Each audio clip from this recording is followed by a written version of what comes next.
여러분 반갑습니다. 잠시 함께 기도하겠습니다. 살아계시고 참되신 하나님 아버지, 설교하는 일은 언제나 두렵습니다. 정확하게 전하지 못할까봐 두렵고 제 생각을 하나님 말씀에 섞을까봐 두렵습니다. 하지만 하나님 말씀은 생명임을 알고 있습니다. 저희 모두에게 생명의 양식을 허락하여 주옵소서. 저희가 하나님의 교훈과 책망과 바르게 함과 의로 교육함을 받을 수 있도록 이 시간 말씀으로 함께하여 주옵소서. 예수님의 이름으로 기도합니다. 아멘. 14절을 읽겠습니다. 또 어떤 사람이 타국에 갈 때 그 종들을 불러 자기 소유를 맡김과 같으니, 어떤 주인이 있었습니다. 외국에 가면서 자기 재산을 종들에게 맡겼습니다. 엄청난 부자입니다. 종들에게 맡긴 재산이 어마어마합니다. 15절입니다. 각각 그 재능대로 한 사람에게는 금 5달란트를, 한 사람에게는 2달란트를, 한 사람에게는 1달란트를 주고 떠났더니, 성경에 나오는 달란트는 무게의 단위이자 화폐의 단위입니다. 본문은 엄청난 액수의 돈을 맡겼다는 점을 강조합니다. 누가복음 19장 11절에서 27절에 비슷한 비유가 기록되어 있습니다. 누가복음 본문의 화폐 단위는 문화입니다. 문화도 큰 액수죠. 1문화는 100드라크마로 노동자가 100일간 일해서 벌 수 있는 돈이라고 합니다. 그런데 달란트는 이와 비교할 수도 없을 정도로 큰 단위입니다. 금 1달란트는 35kg 정도의 금으로 약 1만 데나리온에 해당한다고 합니다. 한 데나리온이 노동자 한 사람의 하루 일당이니 금 1달란트는 노동자 한 사람의 27년간의 품삯입니다. 마태복음은 엄청난 액수의 돈을 종들에게 맡겼다는 사실을 특별히 강조하고 있습니다. 21절에 보면 돌아온 주인이 5달란트를 맡긴 종에게 이렇게 말합니다. 잘하였도다 착하고 충성된 종아, 내가 적은 일에 충성하였음에. 주인은 137년간의 노동자 품삯을 맡겼는데 이를 적은 일이라고 말하고 있습니다. 이렇게 함으로써 예수님은 주인이 엄청난 부자임을 강조하시는 동시에 모든 종이 엄청난 사업 자금을 받았다는 사실을 강조하셨습니다. 그 어떤 종도 부족한 돈을 받았다고 말할 수 없습니다. 오늘 본문 말씀은 24장과 25장의 맥락에서 하신 말씀입니다. 24장과 25장 전체가 종말과 종말의 날의 징조와 그 교훈을 담고 있습니다. 우리가 아는 바와 같이 성경은 예수님의 초림부터 예수님의 재림 때까지를 종말이라고 말씀합니다. 그러므로 우리는 모두 종말의 시대를 살아가는 신자라고 할 수 있습니다. 24장과 25장에서 예수님은 주님이 재림하시는 때가 언제일지 절대 알 수 없다고 분명히 하시면서 깨어 있으라, 준비하고 있으라 등의 경고 말씀을 하셨습니다. 오늘 말씀은 더 나아가서 주인이 다시 돌아올 때까지 종들이 무엇을 해야 하고 어떻게 살아야 할지에 관한 좀 더 구체적인 교훈입니다. 주인이 다시 돌아오실 때까지 종들은 무엇을 해야 하는가? 돌아온 주인은 무엇을 보고 종들을 평가할 것인가? 어떤 종은 주인의 칭찬을 받을 것이고 어떤 종은 주인의 책망을 받을 것인가? 이것이 오늘의 내용입니다.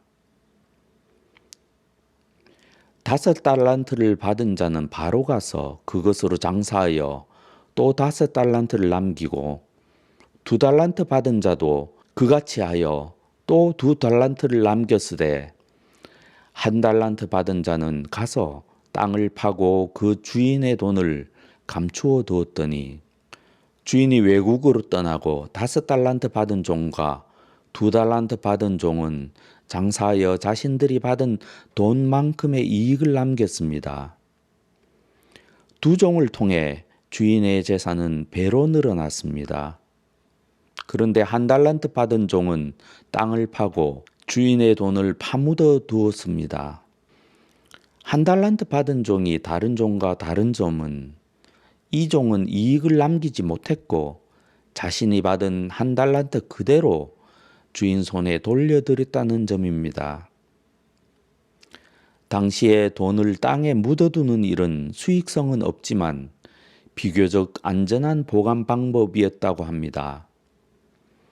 오늘날에도 유대 지역에서 묻어둔 오래된 동전들이 발견되는 일이 종종 있다고 하니 1달란트 받은 종이 특별한 잘못을 했다고 할 수 없겠습니다. 우리는 여기서 주인의 평가 기준에 주목해야 합니다. 주인은 이익을 남기기를 원했습니다. 그렇게 해서 5달란트, 2달란트 받은 종들은 지극히 큰 상급을 받았고 1달란트 받은 종은 지극히 큰 벌을 받았습니다. 이것이 19절부터의 내용입니다. 우리는 여기서 주인의 평가 기준이 남겼는가, 남기지 못했는가 라는 사실을 알 수 있습니다. 이것이 주님이 다시 오셔서 우리의 삶을 평가하실 때 주님의 손에 들려있는 우리 삶의 평가지입니다. 우리는 이 말씀에서 주인은 주님이시고 종들은 종말의 시대를 살아가는 신자들임을 쉽게 알 수 있습니다. 주님은 종말을 살아가는 신자들에게 많은 것을 맡기셨습니다. 무엇을 맡기셨습니까? 엄청난 액수의 돈을 맡기셨다고 말씀하십니다. 우리 중 누구도 주님이 우리에게 주신 것들이 너무 적다고 불평할 수 없습니다. 엄청난 돈을 의미하는 달란트는 구의 영어의 탤런트가 되었고 그 의미가 특별한 재능이 되었기 때문에 우리는 주님이 맡기신 것이 재능이라고 생각하기 쉽습니다. 그런데 15절에 보면 각각 그 재능대로 한 사람에게는 금 5달란트를 맡겼다고 하셨습니다. 그러므로 달란트는 재능이 아니라는 사실을 알 수 있습니다. 각자의 신자는 다양한 재능을 가지고 있습니다. 달란트는 그 재능에 따라 하나님이 부여하신 어떤 자원이라는 사실을 알 수 있습니다. 과연 달란트는 무엇일까요? 많은 액수의 돈을 의미하는 달란트의 모호함과 열린 개념으로 인해서 달란트에 대한 해석이 분분합니다. 어떤 해석자는 이를 은사와 연결하기도 합니다. 우리는 그리스도께서 성령을 통해 우리 각자에게 부여하신 은사에 따라 그리스도의 몸인 교회를 섬겨야 한다는 것이지요. 이렇게 보면 본문 말씀이 잘 이해가 되기도 합니다. 이런 식으로 말할 수 있습니다. 가장 적은 액수를 받은 종에게 맡기신 금 1달란트는 사실은 큰 액수입니다. 이처럼 우리에게 주신 가장 적은 은사도 그리스도가 보시기에는 귀중한 것입니다. 모든 사람에게 성령의 은사를 주십니다. 만약에 이 은사를 사용하지 않고 땅에 묻어둔다면 반드시 하나님의 책망을 받을 것입니다. 부분적으로는 맞기도 하고 은혜가 되는 말씀이지만 완전히 적합하다고는 볼 수가 없습니다. 왜냐하면 성경의 은사는 그리스도의 몸인 교회를 섬기기 위한 것이기 때문입니다. 또 종들에게 맡기신 돈으로 장사를 하였습니다. 아무래도 장사라는 표현은 달란트의 의미가 교회 내의 일이라기보다는 교회 밖 세상과 관련이 있다고 생각하게 합니다. 또한 1달란트 받은 종이 받은 벌이 너무나 크다는 사실이 많은 해석자들을 당황하게 하였습니다. 무릇 있는 자는 받아 풍족하게 되고 없는 자는 그 있는 것까지 빼앗기리라. 이 무익한 종을 바깥 어두운 데로 내쫓으라. 거기서 슬피 울며 이를 갈리라. 구약에서 어둠은 하나님과 상관이 없는, 하나님의 은혜가 없는, 하나님의 심판만이 있는 죽음의 장소의 표현이었습니다. 신약에서도 바깥 어두운 데라는 표현은 지옥의 표상이 되었습니다. 마태복음 내에도 마찬가지입니다. 이 표현과 거의 같은 표현이 마태복음 8장 11절, 12절에 나옵니다. 여기서는 더 명백히 천국과 대조되고 있습니다. 또 너희에게 이르노니 동서로부터 많은 사람이 이르러 아브라함과 이삭과 야곱과 함께 천국에 앉으려니와 그 나라의 본 자손들은 바깥 어두운 데 쫓겨나 거기서 울며 이를 갈게 되리라. 그런데 한 달란트 받은 종은 이러한 벌을 받을 만큼 크게 잘못하였습니까? 오히려 한 달란트 받은 종은 억울하며 오히려 주인이 공정하지 못한 사람이 아닙니까? 한 달란트 받은 종의 말입니다. 한 달란트 받았던 자는 와서 이르되 주인이여 당신은 굳은 사람이라 심지 않은 데서 거두고 해치지 않은 데서 모으는 줄을 내가 알았으므로 두려워하여 나가서 당신의 달란트를 땅에 감추어 두었었나이다. 보소서 당신의 것을 가지셨나이다. 어떤 학자는 이 종의 표현 중에서 당신의 것을 가지셨다라는 표현은 당시 유대인의 상거래 문서에서 자주 발견이 되는데 그 의미는 나는 더는 이 일에 책임이 없다라는 뜻이라고 합니다. 이러한 사실을 볼 때 우리는 이 종이 사실은 적은 달란트를 받은 것을 불평하고 있다고 생각할 수 있습니다. 제가 뭘 잘못했습니까? 라는 것이지요. 이 종은 장사를 잘못하여 원금을 까먹기보다는 안전하게 보관하는 것이 최선이라고 생각하였을 수도 있습니다. 하지만 우리는 주인의 말에서 주인의 명확한 평가 기준을 다시 한번 확인할 수가 있습니다. 그 주인이 대답하여 이르되 악하고 게으른 종아, 나는 심지 않은 데서 거두고 해치지 않은 데서 모으는 줄로 내가 알았느냐? 그러면 내가 마땅히 내 돈을 취리하는 자들에게나 맡겼다가 내게 돌아와서 내 원금과 이자를 받게 하였을 것이니라 하고, 주인의 말은 이런 것입니다. 말도 되지 않는 변명을 내가 하는구나. 내가 나를 오해하였다고 치자. 내 말대로라면 내가 고리대금 업자에게 맡겨서라도 이익을 남겨야만 했다. 내가 원하는 것은 내가 가만히 있는 것이 아니라 어떻게 하든지 이익을 남겨서 내게 돌려주는 것이다. 나의 평가 기준은 나의 이익이다. 이처럼 종말의 시대를 살아가는 신자에게 다시 오실 주님이 요구하시는 것은 장사를 하든지 투자를 하든지 어떻게 하든지 주신 자원을 불리는 것입니다. 그렇게 하지 않으면 신자가 받게 될 벌은 바로 지옥인 것입니다. 제 말이 아닙니다. 마태복음이 그렇게 말하고 있습니다. 본문이 포함된 종말에 관한 24장과 25장 말씀 전체는 일단의 제자들에게 하신 말씀입니다. 몇몇 제자들이 종말에 관한 일을 예수님께 여쭈었고 예수님은 그 대답으로 24장과 25장에 일련의 종말에 관한 긴 설교를 하셨습니다. 그러므로 문맥상 이 말씀은 교회 내의 사람들, 곧 주님을 따르는 신자들에게 하신 경고의 말씀입니다. 우리가 성경 말씀의 교훈을 바르게 이해하기 위해서는 우리 지식이나 교리적인 선입견을 버리고 객관적으로 성경을 볼 필요가 있습니다. 어린아이처럼 있는 그대로 받아들이면 예수님의 말씀은 더욱 쉽게 이해할 수가 있습니다.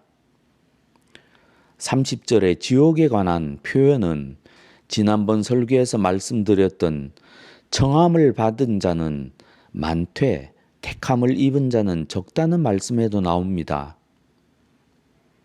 임금이 사환들에게 말하되 그 손발을 묶어 바깥 어두운 데 내던지라. 거기서 슬피 울며 이를 갈게 되리라 하니라. 오늘 말씀을 선입견을 버리고 그대로 받아들인다면 우리는 주님이 다시 오셔서 모든 신자들의 현재 삶을 평가하신다는 사실을 알 수가 있습니다. 만약 어떤 신자가 주님의 평가 기준에 적합하지 않으면 가라지로 간주하셔서 불에 태우실 것입니다. 어떠한 교리를 들이대어도 반박하지 못할 정도로 우리 주님은 너무나 명백하게 여러 번 반복해서 이러한 경고들을 해오셨습니다. 많은 신자가 하나님과 하나님의 나라를 자기 입맛대로 상상합니다. 하나님은 이럴 거야, 천국은 저럴 거야 하면서 가장 이상화한 존재와 가장 이상화된 장소를 상정하고 하나님을 그러한 틀에 집어넣으려고 합니다. 심지어 교리를 내세우면서 그렇게 합니다. 현대 교회의 많은 사람이 사실상 다음과 같은 관점에 이끌리고 있습니다.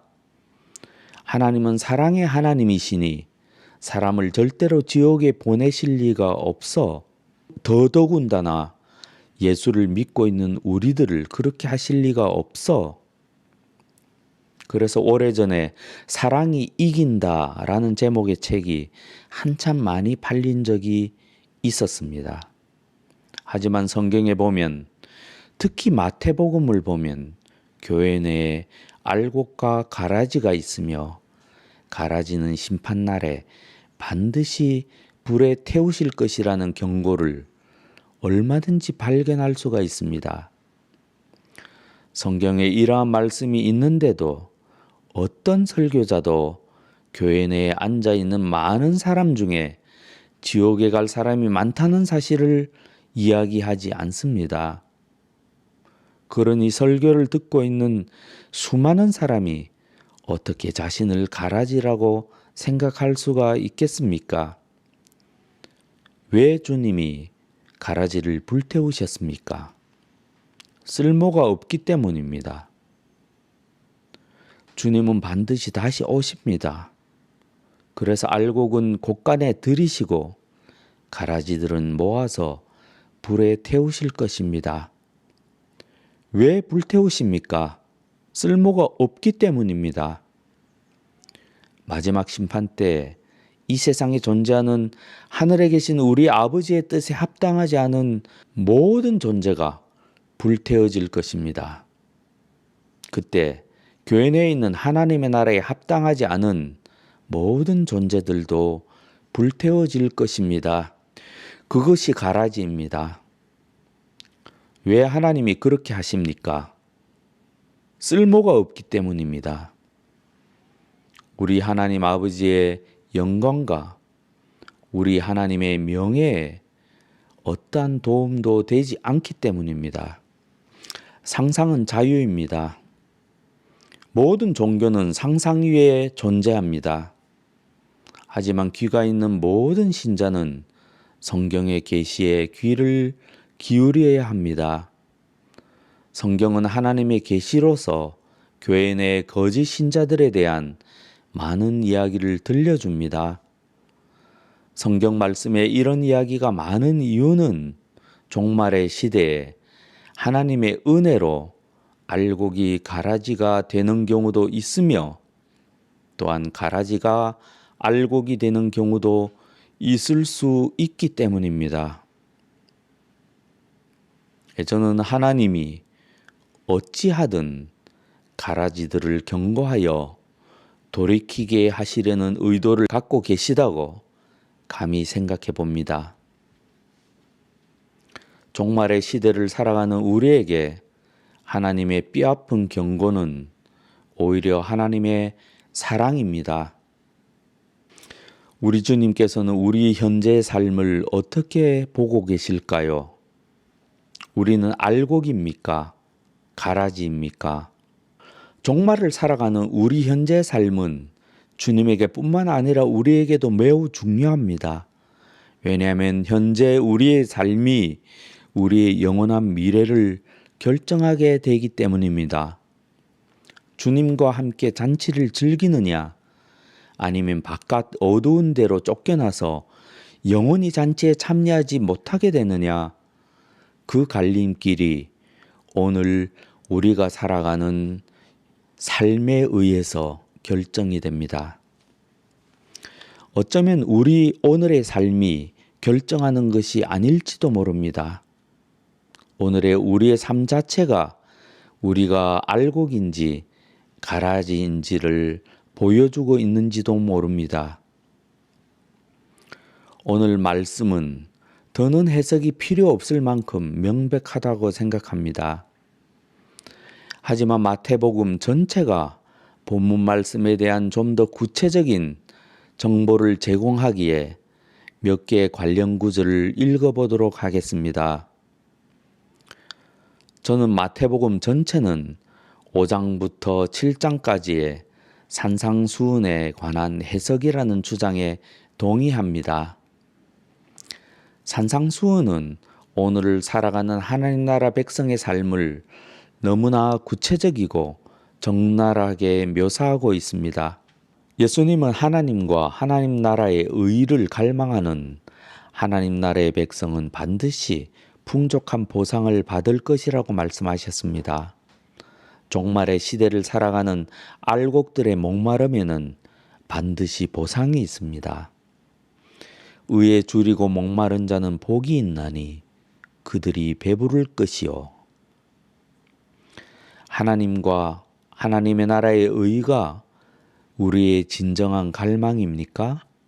아니면 우리는 다른 것을 갈망하고 있습니까? 종말을 살아가는 우리의 갈망은 무엇입니까? 그 다음입니다. 예수님은 하나님과 하나님 나라의 의를 추구하는 신자들은 이 세상에서 반드시 어려움이 닥칠 것이라고 경고하셨습니다. 하지만 천국은 다른 사람이 아니라 하나님 나라를 위해서 박해를 받은 사람들로 가득 채워질 것이라고 분명하게 밝히셨습니다. 의를 위하여 박해를 받는 자는 복이 있나니 천국이 그들의 것임이라. 이러한 갈망을 가지고 하나님과 하나님 나라의 의를 추구하는 신자들의 삶은 반드시 하나님께 영광을 돌리게 되어 있습니다. 이러한 신자들의 삶은 교회뿐만 아니라 이 세상에도 깊은 영향을 준다고 주님께서는 명백하게 말씀하셨습니다. 너희는 세상의 소금이니 소금이 만일 그 맛을 잃으면 무엇으로 짜게 하리요? 후에는 아무 쓸데없어 다만 밖에 버려져 사람에게 밟힐 뿐이니라. 너희는 세상의 빛이라. 산 위에 있는 동네가 숨겨지지 못할 것이요 사람이 등불을 켜서 말 아래에 두지 아니하고 등경 위에 두나니 이름으로 집안 모든 사람에게 비치느니라. 이같이 너희 빛이 사람 앞에 비치게 하여 그들로 너희 착한 행실을 보고 하늘에 계신 너희 아버지께 영광을 돌리게 하라. 여기서 소금은 많은 학자가 부패를 방지하는 소금이 아니라 비료로 밭에 뿌려졌던 소금으로 해석합니다. 그 다음입니다. 우리 주님은 평생 하나님 나라와 그 의를 추구하셨습니다. 그래서 우리 주님은 제자들이 기도를 가르쳐 달라고 요청하였을 때 너희는 이렇게 기도하라고 명령하셨습니다. 우리 주님이 이렇게 하심으로써 우리 주님의 평생의 기도와 갈망이 제자들의 것이 되었습니다. 누구든지 하나님의 자녀가 되면 우리 주님의 심정으로 이 세상에 대한 무한한 안타까움을 가지고 다음과 같은 기도를 드리게 됩니다. 하늘에 계신 우리 아버지여, 이름이 거룩히 여김을 받으시오며 나라가 임하시오며 뜻이 하늘에서 이루어진 것 같이 땅에서도 이루어지이다. 그리고 우리 주님은 여러 염려 때문에 삶의 초점을 놓칠 위험성이 있는 제자들을 염려하지 말라고 격려하셨습니다.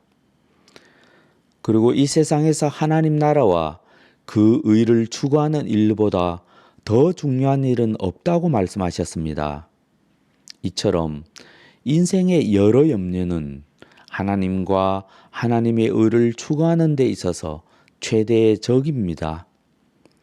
그런즉 너희는 먼저 그의 나라와 그의 의를 구하라. 그리하면 이 모든 것을 너희에게 더하시리라. 누가복음 21장 34절, 36절에도 이와 관련된 말씀이 있습니다. 너희는 스스로 조심하라. 그렇지 않으면 방탕함과 술 취함과 생활의 염려로 마음이 둔하여지고 뜻밖의 그날이 덕과 같이 너희에게 임하리라. 이 날은 온 지구상에 가하는 모든 사람에게 임하리라. 이러므로 너희는 장차올 이 모든 일을 능히 피하고 인자 앞에 서도록 항상 기도하며 깨어 있으라. 주인은 한 달란트 받은 종을 악하고 게으른 종으로 평가하였습니다. 그리고 그 종들을 버렸습니다. 주인이 그렇게 한 이유는 그 종이 큰 잘못을 저질렀기 때문이 아니라 그 종이 아무 일도 하지 않았기 때문입니다. 이처럼 우리 주님은 하나님의 영광을 위해서 아무것도 하지 않는 신자들을 악하고 게으른 종이며 가라지라고 평가하십니다. 결국 이런 사람들은 자신의 구원만 생각하는 사람이지 자기 주인이신 하나님의 일을 생각하는 사람이 아닙니다. 슈바이처는 이러한 사람들의 신앙을 큰 잘못만 피하려는 신앙이라고 해석하였습니다. 이러한 삶의 태도 자체가 스스로 자신이 알곡이 아니라 가라지임을 드러내고 있습니다. 여러분은 예수님이 다시 오실 것을 믿습니까? 그리고 우리의 일상의 삶을 평가하실 것을 믿습니까? 그런데 우리가 우리 자신의 짐은 기꺼이 지면서도 하나님을 위한 어떠한 짐도 지지 않는다면 하나님이 우리를 어떻게 평가하실까요? 주님이 언젠가 우리 전체 인생을 당신의 저울에 달아보실 때 우리 전체 인생이 하나님 나라와 그 의에 단 1g도 보탬이 되지 않는다면 어떻게 할까요? 우리는 모두 각각의 부르심이 있습니다. 그런데 오늘 말씀의 달란트는 모든 성도의 공통된 부르심입니다. 이 땅에서의 우리 각각의 부르심은 다양합니다. 하지만 모든 성도를 부르시는 큰 부르심이 있습니다. 그 부르심은 하나님의 뜻이 이 땅 위에 이루어지도록 하는 부르심입니다. 그 부르심은 교회를 위해 봉사하는 부르심보다 더 큰 부르심입니다. 복음을 전하는 일보다 더 큰 부르심입니다. 세상을 위해서 봉사하는 일보다 더 큰 부르심입니다.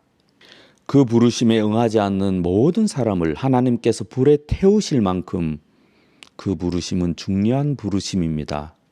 이 부르심은 하나님의 뜻이 이 땅에 이루어지도록 하는 모든 신자의 공통적인 부르심입니다. 곧 그 부르심은 우리의 일상생활의 부르심입니다. 하루 종일 우리 일에만 헉헉대며 하나님의 일을 생각하지 못하는 우리 모두에게 오늘 말씀은 큰 경고가 됩니다. 우리 주님은 하나님 나라와 그 의를 평생 갈망하셨습니다. 그 의를 위해 박해를 받으셨습니다. 세상의 빛과 소금이 되셨습니다. 우리 주님은 하나님 나라와 그 의를 이루시기 위해서 모든 인간적인 판단을 버리시고 오직 이 일에 헌신하셨습니다. 다음의 말씀은 하나님의 아들이신 우리 예수님이 단지 선지자에 불과한 세례 요한에게 세례를 받으시는 장면입니다. 우리 주님은 세례 요한에게 이렇게 말씀하셨습니다. 예수께서 대답하여 이르시되 이제 허락하라. 우리가 이와 같이 하여 모든 의를 이루는 것이 합당하니라 하시니 이에 요한이 허락하는지라. 우리 주님의 이러한 태도는 십자가를 가로막는 베드로의 태도와 얼마나 큰 대조를 이룹니까? 이 말씀을 통해서 우리는 신자가 하나님의 의가 아니라 사람을 생각하는 태도가 얼마나 심각하고 위험한 태도인지 알게 됩니다. 예수께서 돌이키시며 베드로에게 이르시되 사탄아 내 뒤로 물러가라. 너는 나를 넘어지게 하는 자로다. 내가 하나님의 일을 생각하지 아니하고 도리어 사람의 일을 생각하는도다. 우리 주님께서 온 세상을 심판하시는 종말이 오기 전에 아무래도 우리 생명에 개인적인 종말이 먼저 오지 싶습니다. 우리 아버지는 지금 병들어 있습니다. 아버지는 93년간 하나님께서 주셨던 그 몸을 그동안 잘 사용하셨습니다. 이제 우리 아버지는 주님께서 주시는 부활의 새 몸을 입지 못한다면 아무런 소망이 없는 처지가 되었습니다. 아버지는 하나님께서 주신 달란트를 투자해서 하나님께 이익을 돌려드렸을까요? 아니면 하나님의 일을 생각하지 않고 도리어 사람의 일만 생각해 오셨을까요? 하나님이 우리 아버지의 인생을 저울에 달아보실 때 어떤 결과가 나올까 참으로 두렵습니다. 평생 교회를 위해서 봉사한 일이 하나님께도 가치가 있던 그런 일이었을까요? 저는 제 아버지를 위해서 기도하고 있습니다. 그리고 저를 위해서 기도하게 됩니다. 주님이 언제 오실지 모르는 것처럼 우리의 개인적인 종말도 언제 닥칠지 누구도 알 수가 없습니다. 오늘 말씀을 통해 천국은 세속에 빠져 허우적대는 자들을 위한 것이 아님을 배웠습니다.